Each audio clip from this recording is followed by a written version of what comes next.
Happy Purim, everybody. Today's Purim, and I think it's appropriate to ask a very simple question about the Megillah. Mordechai has a very strange attitude to Haman. He's very clearly Jewish. He doesn't hide the fact, and he knows, and as the story unfolds, that Haman is going to want to kill him and actually destroy the whole Jewish people. And Mordechai refuses to bow down. Now, halachically, you're allowed to bow down to a guy like Haman.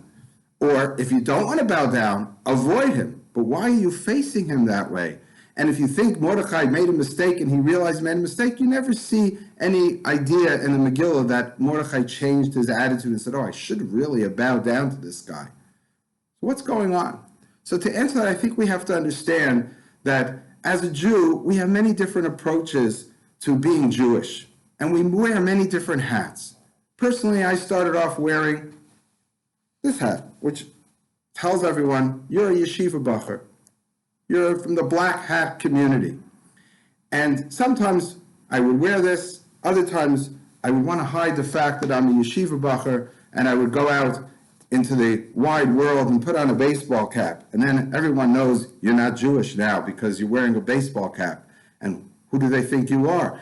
So, but even though maybe sometimes I ask questions, I talk like this, I ask a question, I say, "Vey," and then I was surprised, people thought I was Jewish. And I seen Hasidic fellows, you could be in the middle of Florida, guy's wearing shorts and a polo shirt, but he's got this bushy beard and curly paste, and he's wearing a hat, and he thinks he's hiding it. So sometimes the hat doesn't work. But there's an attempt there. There's an attempt to be someone else, to change who you are. And as we go through life, we all wear different hats for different reasons. Sometimes I wear the baseball cap. I was once in a Muslim country, and I thought, okay, I'll just be like Tiger Woods. I'm here for a golf tournament or something like that.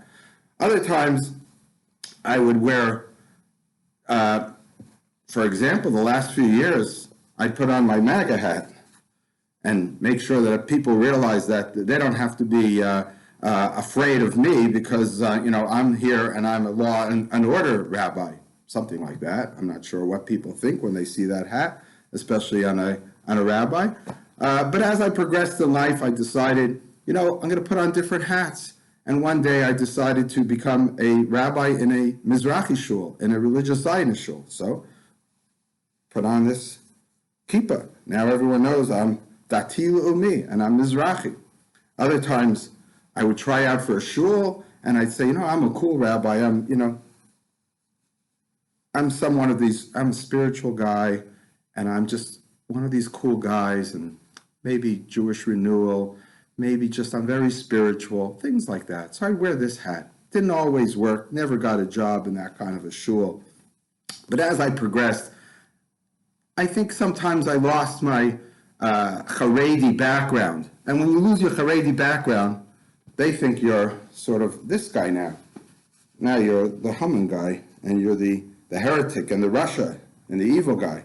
You don't actually have to wear the hat. All you have to do is say a few things which get people all riled up, and that's enough to be considered a Haman type figure. Other times, maybe I tried out in a East Side synagogue shul in Upper East Side of Manhattan, and then, you wear the proper hat and you try to fit in and be part of the genteel society. But generally speaking, it's hard to hide your identity. And we try very hard to hide it, but ultimately, I think we have to be aware of who we are and be willing to say what we really think. And I think that's the simple message of the Megillah, that although Mordechai tells Esther to hide her identity, that's really waiting until the proper moment to be able to say, no, I am Esther, I am Jewish, I'm going to put my life at stake. Kasher avadati avadati says, if I go in, if I'm lost, I'm lost. I'm willing to put my life together with the Jewish people. And Mordechai was saying, I have to say what I believe. I have to be able to stand up for my principles. I can't be shy about what I really hold, what I stand for. And as a rabbi, sometimes rabbis are not supposed to be political. And the question is, why? Why shouldn't a rabbi be political? We say, because we don't want to mix religion with politics. But really, I think the reason most rabbis don't want to be political is because they're afraid of their congregants. If you're in the United States and you have Democrats and Republicans, or in Canada, liberals and conservatives, if you take a stance, you're automatically alienating the other side.